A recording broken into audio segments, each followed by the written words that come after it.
The image of Tom Phillips, a human that I will be focusing on, can be found on page 90 of N. Catherine Hales' Writing Machines.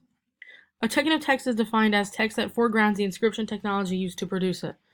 This is a technotext as there are different parts of the sentences on the page that stand out from the image on the page.